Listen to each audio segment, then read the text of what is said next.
मई 2025 में होने वाली डीएलएड की प्रथम वर्ष की परीक्षा का दूसरा विषय समसामयिक भारतीय समाज में शिक्षा का मॉडल प्रश्न पत्र। जी हां, आज के इस वीडियो लेक्चर में हम बात करेंगे कि जो मॉडल प्रश्न पत्र होगा, गेस क्वेश्चंस होंगे, यानी कौन से क्वेश्चंस किस इकाई से सबसे पहले आपको तैयार करने हैं, जिनके आने की संभावना सबसे ज्यादा है, उन्हीं क्वेश्चंस को आज हम डिस्कस करेंगे। मैं आपको बताऊंगा इकाई के हिसाब से, इकाई वार, कि भाई इस इकाई से इतने प्रश्न करो, इस इकाई से इतने प्रश्न करो, इनमें से ही आने के पूरे चांसेस रहेंगे। तो उसी को हम डिस्कस करने वाले हैं। चलिए बिना किसी देरी के शुरू करते हैं और बात करते हैं समसामयिक भारतीय समाज में शिक्षा इस विषय की। तो समसामयिक भारतीय समाज में शिक्षा, यहां पर भी भाई 5 इकाई है टोटल, ठीक है, और ये विषय भी 70 अंकों का है, ये भी आप जानते होंगे, ठीक है। 70 मार्क्स की पूरा का पूरा इसका क्या है, विषय है। अब 70 अंक का विषय है, यानी कि यहां से 15 अंक के आते होंगे भाई, एमसीक्यू आते होंगे। 15 अंक के यहां पर वस्तुनिष्ठ एमसीक्यूज, ऑब्जेक्टिव क्वेश्चंस आते हैं। यानी कि यहां पर आपको 5 नंबर के बहुविकल्प, 5 नंबर के आपको एक वाक्य में उत्तर और 5 नंबर के रिक्त स्थान। तो इस प्रकार से यहां से इंपॉर्टेंट क्वेश्चंस आते हैं। अब चलिए बिना किसी देरी के डायरेक्टली शुरू करते हैं कि इकाई 1, जिसका नाम है राज्य राजनीति एवं भारतीय शिक्षा, इस इकाई से सबसे महत्वपूर्ण प्रश्न कौन से होंगे। तो इस इकाई से आपको सबसे पहले पढ़ना क्या है, शिक्षा का समाज के विकास में क्या योगदान है, या शिक्षा का समाज के विकास में क्या भूमिका है, क्या महत्व क्या है ना। इस प्रकार का क्वेश्चन जरूर आता है ना। समाज का शिक्षा के साथ क्या संबंध होता है, इससे जुड़ा हुआ एक सवाल तो आता है, कंफर्म जान लेना, ठीक है। और मजे की बात बता रहा हूं, ये प्रीवियस ईयर क्वेश्चन है, पहले भी आ चुका है और आने वाली डेट के परीक्षा के लिए बहुत महत्वपूर्ण है, इसको भी नोटेट कर लो। आप सभी इस वीडियो को पॉज करके यहाँ के 3 क्वेश्चन से स्क्रीनशॉट ले सकते हो। मैं वीडियो के साइड में हूं, आप चाहे तो पूरा बोर्ड के साइड में हो, पूरा स्क्रीनशॉट भी ले सकते हो, ठीक है। दूसरा जो है सर्व शिक्षा अभियान, इससे जुड़ा हुआ सवाल भी आ सकता है। आप जानते हो आरटी, राइट टू एजुकेशन, सर्व शिक्षा अभियान, बहुत सरकार इस पर बहुत ज्यादा फोकस करती है, सबको ये पता होना ही चाहिए, इसलिए इससे जुड़ा हुआ सवाल भी आ जाता है। जैसे अब इससे वस्तुनिष्ठ भी आ सकता है कि सर्व शिक्षा अभियान की शुरुआत कब हुई, सर्व शिक्षा अभियान में क्या रखा गया है, सर्व शिक्षा अभियान क्या है, ऐसा लघु उत्तर में भी आ सकता है। फिर शिक्षा के निजीकरण से आपका क्या आशय है, क्या तात्पर्य है, यानी शिक्षा का निजीकरण यानी कि प्राइवेटाइजेशन, एजुकेशन का जो प्राइवेटाइजेशन हो रहा है, शिक्षा का जो निजीकरण हो रहा है, उसके बारे में आपका क्या ख्याल है, इससे आप क्या समझते हैं, इस पर समझाइए। तो ये भी बहुत महत्वपूर्ण संबंधित है भाई। ये राज्य राजनीति एवं भारतीय शिक्षा, तो भारत में जो एजुकेशन सिस्टम है ना, जो एजुकेशन सिस्टम है, उससे जुड़ा सवाल जरूर आता है। तो ये 3 क्वेश्चन सबसे महत्वपूर्ण है। बढ़ते हैं इसी इकाई की चौथे और 5वें महत्वपूर्ण प्रश्न उत्तर की तरफ। उससे पहले बता दूं कि जिन भी छात्रों ने अभी तक कोई तैयारी नहीं की है, जिन छात्रों के पास कंटेंट नहीं है, जिन छात्रों ने अभी तक हमारा संपूर्ण कोर्स या फिर क्रैश कोर्स कुछ नहीं खरीदा है, तो उन छात्रों के हमने 30 डेज का टारगेट कोर्स लॉन्च किया है। जी हाँ, इस 30 डेज के टारगेट कोर्स को जो हमने शॉर्ट टर्म कोर्स बनाया है, इसमें आपको बहुत बेहतरीन तैयारी का मिल जाएगा, exclusive notes, exclusive content, exclusive MCQs, ये सब आपको मिलेगा। और ये सिर्फ परीक्षा पास करके अच्छा स्कोर करने के लिए बनाया गया है। कोर्स परचेस करने के लिए वीडियो के डिस्क्रिप्शन में ऐप के लिंक है, वहां से डाउनलोड कर सकते हैं, कोर्स परचेस कर सकते हैं। इसके बारे में डिटेल में वीडियो के अंत में बात करेंगे। अभी आ जाते हैं अगले क्वेश्चन पर। चौथा सवाल, राष्ट्र के विकास में शिक्षा का क्या योगदान होता है। राष्ट्र के विकास में, समाज के विकास में शिक्षा, अब ऐसा भी हो सकता है कि राष्ट्र के विकास का शिक्षा से क्या संबंध है, या राष्ट्र के विकास में शिक्षा की क्या भूमिका होती है, या राष्ट्र के विकास में शिक्षा का क्या महत्व है। ऐसा घुमा फिरा के सवाल पूछेगा, सबका उत्तर एक ही लिखना है, ठीक। अगला सवाल, विद्यालय की परिभाषा लिखिए, डेफिनेशन ऑफ विद्यालय, स्कूल। विद्यालय की परिभाषा, विद्यालय की विशेषताएं, है ना, ये ध्यान में रखिएगा। हो सकता है कि परिभाषा पूछ दे, या हो सकता है कि विशेषता पूछ दे, तो विद्यालय के बारे में ध्यान रखना, ठीक है। बड़ा महत्वपूर्ण सवाल है, आता ही आता है। फिर उसके बाद आर्थिक विकास एवं शिक्षा, शिक्षा से आर्थिक विकास का क्या घनिष्ठ संबंध है, आर्थिक विकास शिक्षा पर कैसे निर्भर करता है, शिक्षा कैसे आर्थिक विकास को बढ़ावा देती है, मदद करती है आर्थिक विकास करने में, अच्छा पैसा कमाने में, ठीक है। नेक्स्ट, शिक्षा को प्रभावित करने वाले कारक, ये बहुत इंपॉर्टेंट है, इसको आप 100% नोट कर लीजिए भाई, इसको 100% नोट कर लीजिए कि शिक्षा को प्रभावित करने वाले कारक या फिर शिक्षा को प्रभावित करने वाले तत्व, ऐसा आपको पूछ सकता है, ठीक है। तत्व पूछेगा, कारक पूछेगा, पर सबका जवाब एक ही है, तत्व कारक एक ही होता है। तो शिक्षा को कैसे प्रभाव डालेगा, अब अच्छा भी हो सकता है, बुरा भी हो सकता है, तो ऐसे चीज लिखना जिससे कैसा भी प्रभाव पड़ सकता है, अच्छा बुरा दोनों चल सकता है, ठीक है। तो ये ध्यान रखिएगा, बहुत महत्वपूर्ण सवाल है इकाई 1 से। अब आगे बढ़ते हैं, बात कर लेंगे हम यहां पर अपने इकाई 2 की। तो ये जो इकाई 2 है, जिसका नाम है समाज व शालेय शिक्षा का परिप्रेक्ष्य, जी हाँ, इकाई 2 जिसका नाम है समाज व शालेय शिक्षा का परिप्रेक्ष्य। आप स्क्रीनशॉट ले सकते हैं इन क्वेश्चंस का। नंबर 1, विद्यालय संस्कृति का अर्थ और उसकी विशेषताएं, विद्यालय संस्कृति क्या होती है, विद्यालय की संस्कृति की क्या विशेषताएं हैं, इस प्रकार का क्वेश्चन। फिर उसके बाद शिक्षा के अभिकरणों का महत्व, विशेषताएं, ये महत्वपूर्ण है, थोड़ा घुमा फिरा के सवाल आता है। इन सब सवालों को डिटेल में जवाब आपको हमारे नोट्स में मिल जाएंगे, कोर्स में मिल जाएंगे, तो कोर्स जरूर परचेस करें। कोर्स परचेस करने के लिए वीडियो के डिस्क्रिप्शन में जाकर ऐप डाउनलोड करके वहां से कोर्स परचेस करें, ठीक है। शिक्षा के अभिकरण कौन कौन से होते हैं, उन अभिकरणों का महत्व क्या है, शिक्षा के अभिकरणों की विशेषताएं क्या है, इस प्रकार के क्वेश्चन बार बार पूछते रहता है, ध्यान रखना है। अगला, सामाजिक परिवर्तन एवं शिक्षा का संबंध। सामाजिक परिवर्तन में शिक्षा की क्या भूमिका होती है, सामाजिक परिवर्तन के लिए शिक्षा कैसे जिम्मेदार है, या शिक्षा से कैसे सामाजिक परिवर्तन प्रभावित होता है, ऐसे टाइप के क्वेश्चन जरूर पूछता है, ध्यान रखिएगा। तो सामाजिक परिवर्तन और शिक्षा का संबंध या शिक्षा की भूमिका, इस पर बहुत ध्यान रखना आपको, ठीक है। ये क्वेश्चन 3 बड़े इंपॉर्टेंट है, स्क्रीनशॉट लेके रख लो। आगे बढ़ते हैं, नेक्स्ट बात करते हैं अगले क्वेश्चन की। चौथा क्वेश्चन, शिक्षा का आधुनिकरण। जी हां, शिक्षा का आधुनिकरण यानी मॉडर्नाइजेशन ऑफ एजुकेशन, एजुकेशन का मॉडर्नाइजेशन, उसको आधुनिक बनाना, इसके ऊपर सवाल पूछ सकता है कि शिक्षा के आधुनिकरण से आप क्या समझते हैं, शिक्षा आधुनिक दौर में कैसी है, या शिक्षा का आधुनिकरण करने के लिए क्या होगा, वगैरह वगैरह पे जान लेना। फिर नेक्स्ट क्वेश्चन, संस्कृति हस्तांतरण का अर्थ लिखिए। संस्कृति हस्तांतरण यानी संस्कृति का ट्रांसफर, यानी एक पीढ़ी से दूसरी पीढ़ी तक संस्कृति कल्चर जो पास ऑन होता है उसकी। अब जैसे जो हमारे बच्चे होते हैं, बच्चे इन द सेंस माता पिता के रूप में हो सकता है, या हम एज ए टीचर है तो हमारे बच्चे, जो हम शिक्षक है तो हमारे बच्चे जो हमारे स्टूडेंट है, छात्र, उन तक हम संस्कृति का हस्तांतरण करते हैं। यानी मुझे जो आता है मैं वही सिखाता हूं अपने स्टूडेंट्स को, तो मेरी संस्कृति का हस्तांतरण शिक्षक से बालक तक हो गया, ठीक है। माँ बाप अपने बच्चों तक करते हैं, ठीक। तो यही है संस्कृति का हस्तांतरण। इसका अर्थ क्या होता है, परिभाषा वगैरह पूछेगा, ध्यान रखिएगा। फिर सामाजिक परिवर्तन की विशेषताएं एवं अर्थ। सामाजिक परिवर्तन में शिक्षक की भूमिका, समाज में शिक्षक की भूमिका, सामाजिक परिवर्तन की विशेषताएं, सामाजिक परिवर्तन का अर्थ, ऐसे जुड़े हुए सारे सवालों का जवाब एक ही होगा, ध्यान रखना। बस इस शब्द को ध्यान रखना, सामाजिक परिवर्तन, इससे जुड़ा हुआ सवाल सारा तैयारी कर लेना। ये सब सवाल आपको नोट्स में हमारे मिल जाएंगे। बालक के समाजीकरण को प्रभावित करने वाले कारक। जी हाँ, ऐसे कौन से कारक हैं, ऐसे कौन सी चीजें हैं जो बालक के समाजीकरण को प्रभावित करती हैं। बालक के समाजीकरण को प्रभावित करने वाले कारक, याद रखिएगा, कारक यानी तत्व या फैक्टर्स जो बालक के समाजीकरण को प्रभावित करती हैं। पहली बात तो बालक का समाजीकरण के लिए समाज कैसे जिम्मेदार है, बालक के समाजीकरण के लिए विद्यालय कैसे जिम्मेदार है, या बालक के समाजीकरण में अलग अलग की भूमिका, यानी परिवार की भूमिका, समाज की भूमिका, विद्यालय की भूमिका, ऐसा आपको पूछ सकता है। तो ये बड़ा इंपॉर्टेंट है बालक का समाजीकरण, इस टॉपिक को जान लेना, ठीक है। मैंने अभी शिक्षा का अभिकरण बताया था, बहुत महत्वपूर्ण, और ये दूसरा बालक की समाजीकरण, इसको भी बहुत महत्वपूर्ण मान लो। इनसे जुड़ा हुआ सवाल, एक सवाल तो 100% गारंटी, जी हाँ 101% गारंटी है कि आपको शिक्षा का अभिकरण या फिर बालक का समाजीकरण, इन दो में से एक पर सवाल तो आता ही आता है, गारंटेड है, ठीक है।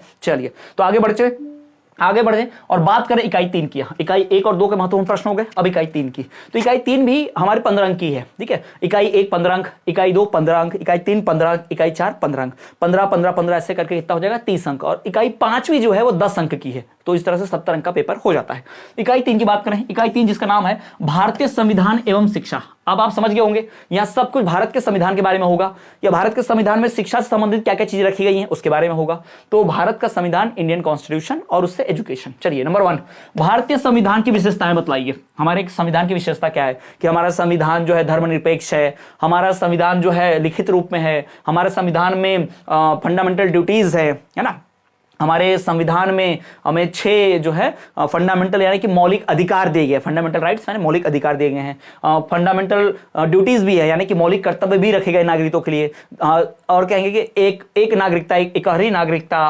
मतलब हमारे संविधान की खासियतें हैं कि हमारा संविधान लिखित रूप में है, सबसे बड़ा है, ऐसा कुछ। तो जो खासियतें विशेषताएं हैं संविधान की वो पढ़ के जरूर जाइएगा, ठीक। नेक्स्ट, वर्तमान भारतीय शिक्षा नीति यानी प्रेजेंट में हमारा एजुकेशन पॉलिसी क्या है, एजुकेशन पॉलिसी जो होगा वर्तमान में भारत की शिक्षा नीति कैसी है, किस प्रकार की है, इस पे ध्यान रखना है। तो वर्तमान में भारत की शिक्षा नीति पर भी कुछ ना कुछ सवाल आता है, बहुत इंपॉर्टेंट है, इसको ध्यान रखेंगे। अगला क्वेश्चन, भारतीय संविधान में प्रदत्त मौलिक कर्तव्य। पहले बताया मैंने मौलिक कर्तव्य यानी कि फंडामेंटल ड्यूटीज। जी हाँ, 11 फंडामेंटल ड्यूटीज होती है, 11 मौलिक कर्तव्य होते हैं जो भारत के नागरिक को निभाने पड़ते हैं, ठीक है। जैसे हमको मौलिक अधिकार मिलते हैं जो हमें सरकार हमें देगी, वैसे ही हमारे कुछ कर्तव्य भी होते हैं कि हमें सरकार के लिए, देश के लिए कुछ ना कुछ करना पड़ेगा। तो ऐसे 11 चीजें में ध्यान रखनी है। जैसे फंडामेंटल ड्यूटीज में क्या होता है कि मौलिक कर्तव्य में क्या होता है कि भारत के प्रतीक चिन्हों की, भारत के सम्मान की रक्षा करने के लिए हमेशा रहना, राष्ट्र के आह्वान पर राष्ट्र की मदद करने पहुंच जाना, इस तरह के फंडामेंटल ड्यूटीज रहते हैं। तो ये हो गया भारतीय संविधान में प्रदत्त मौलिक कर्तव्यों के बारे में, इसको पढ़कर जरूर जाना, फंडामेंटल ड्यूटी के बारे में पढ़ के जाना,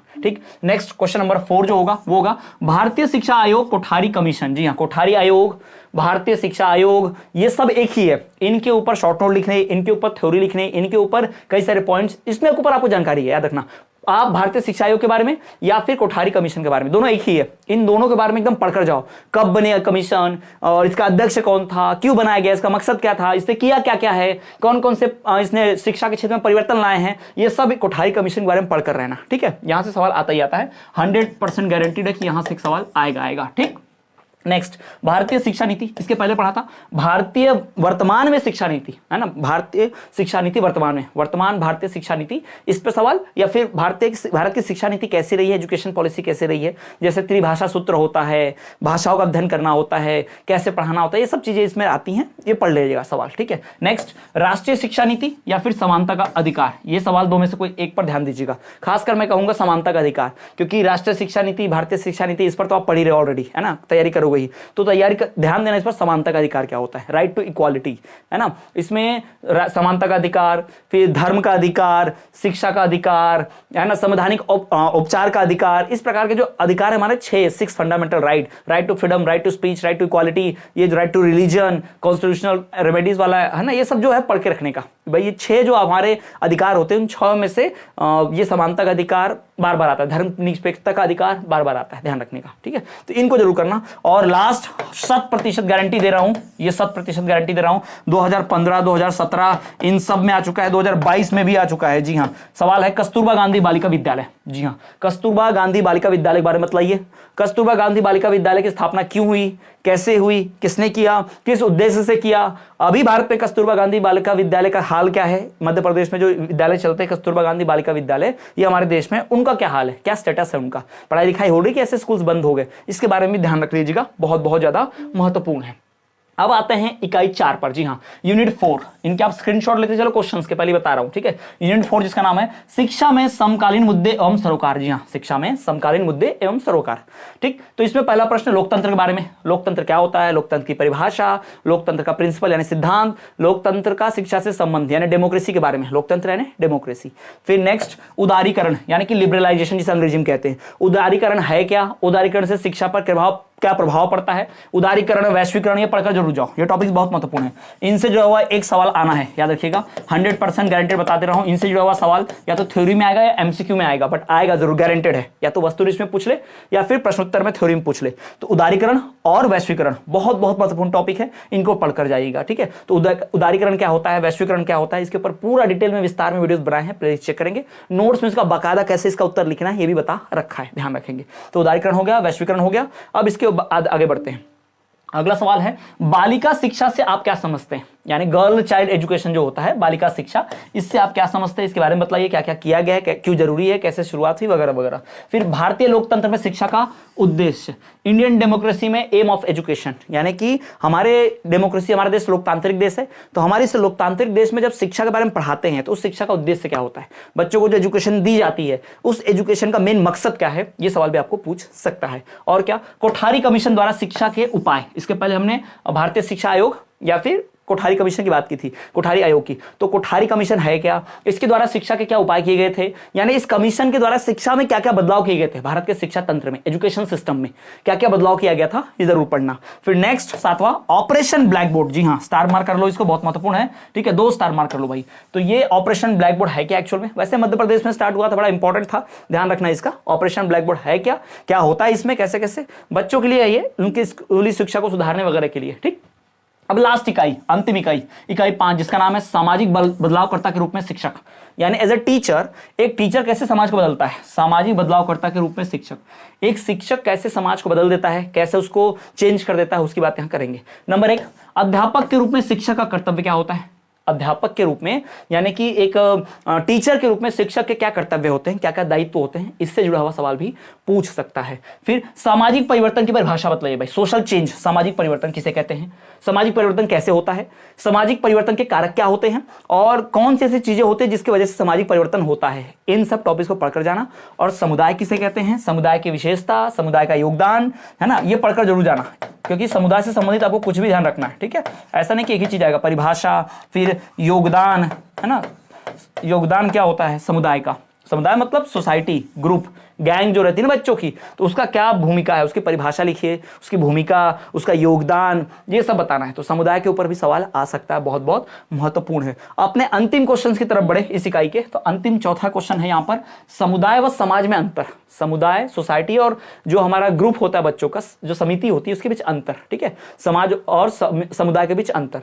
फिर एक सामाजिक इकाई के रूप में विद्यालय का क्या महत्व है, सामाजिक इकाई के रूप में। समाज में ही चलता है, स्कूल समाज में ही रहता है, तो समाज का एक हिस्सा होने के कारण स्कूल का, विद्यालय का क्या महत्व है, क्या रोल है, विद्यालय क्या भूमिका अदा करता है बच्चे के जीवन में, है ना, ये ध्यान रखना है आपको। फिर नैतिक शिक्षा का महत्व क्या है, मोरल एजुकेशन का क्या इंपॉर्टेंस है, उसकी विशेषता है, नैतिक शिक्षा की विशेषताएं, ये भी ध्यान रखना आपको। नैतिक शिक्षा की विशेषताएं क्या होती है, नैतिक शिक्षा का महत्व क्या है, नैतिक शिक्षा किसे कहते हैं, ये सब पढ़कर जाना, इनकी परिभाषा वगैरह सब पढ़ लेना। और अंतिम सवाल, शिक्षा और समाज का संबंध। जी हाँ, शिक्षा और समाज का, एजुकेशन और सोसाइटी का क्या संबंध है, क्या आपस में रिलेशन है, इस पर भी ध्यान देना आपको।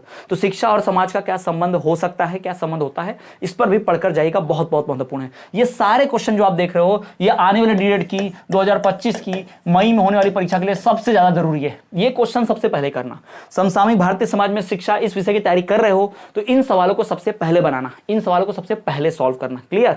चलो, तो ये होगा हमारे 5 इकाई। इन 5 इकाई से आपको क्वेश्चंस आते हैं, इन क्वेश्चंस को आपको सॉल्व करना है, ध्यान रखिएगा। ठीक है, पहले मैंने बता दिया था स्टार्टिंग में वीडियो के कि भाई जिन लोगों की कुछ भी तैयारी नहीं हुई है उनके हमने एक शॉर्ट टर्म कोर्स लाया है, 30 डेज का हमारा शॉर्ट टर्म कोर्स होगा। ये हमारा टारगेट कोर्स जो है, ये जो हमारा टारगेट कोर्स है 30 दिनों का, यह आपकी परीक्षा की एकदम बेहतरीन तरीके से तैयारी करेगा। इसमें एमसीक्यूज रहेंगे, इसमें एक्सक्लूसिव कंटेंट रहेगा, अलग प्रकार के एमसीक्यूज रहेंगे ढेर सारे, साथ ही साथ कम से कम आपको 30 यहां से वस्तुनिष्ठ मिलेंगे जो पढ़कर आप आसानी से नंबर ला सकते हो। ठीक है, और यहां पर आपको लघु उत्तरीय प्रश्न, दीर्घ उत्तरीय प्रश्न, बड़े इंपॉर्टेंट एक्सक्लूसिव कंटेंट, एक्सक्लूसिव प्रश्नोत्तर, एक्सक्लूसिव एमसीक्यूज, ये सब मिलेगा ताकि आप बेहतरीन ढंग से तैयारी कर पाओ, कम समय में ज्यादा स्कोर कर पाओ। इसलिए इसमें रैपिड स्टडी करवाई जाती है। रैपिड स्टडी के लिए आपको 1 बाय 1 करके, मतलब पूरा एक प्लान है ऑलरेडी, है ना, यानी किसी एक यूनिट का एक्सक्लूसिव कंटेंट, एक्सक्लूसिव प्रश्नोत्तर, एक्सक्लूसिव एमसीक्यू, एक यूनिट का, उसके पूरे पढ़ के पूरा एकदम रिवाइज करके तैयारी हो गई, फिर बढ़ जाना अगले यूनिट पर। ऐसे डेली आपको हमारे ऐप में मिल जाएगा। तो इस वीडियो के डिस्क्रिप्शन हमारे ऐप की लिंक है, ऐप डाउनलोड करें, कोर्स परचेस करें। अभी तक संपूर्ण कोर्स, क्रैश कोर्स और फिर ये टारगेट कोर्स, इन सभी कोर्सेस में सबसे सस्ता, सबसे कम कीमत का हमारा कोर्स यही है। इस पर 29% की छूट चल रही है। कोर्स परचेस करने के लिए वीडियो के डिस्क्रिप्शन में जाए, ऐप डाउनलोड करें और डायरेक्ट परचेस करें। किसी कूपन कोड की जरूरत नहीं पड़ती, नो कूपन कोड रिक्वायर्ड, क्योंकि ऑलरेडी 29% ऑफ चल रहा है। अब ये कोर्स भी बंद हो जाएगा आने वाले समय, 1 हफ्ते में, क्योंकि ये आखिरी समय है। अब इसके बाद एजुकेशन चालू, मैंने एग्जाम की पूरी रिवीजन तैयारी चालू हो जाएगी। तो कोर्स जरूर परचेस करें। ऐसे और वीडियोस को देखने के लिए प्लेलिस्ट चेक करेंगे, जहां आपको मॉडल प्रश्न पत्र वगैरह सब मिल जाएगा। तो चलिए मिलेंगे आपसे अगले वीडियो में, तब तक के लिए देखते रहिए हमारा चैनल स्टडी क्लास।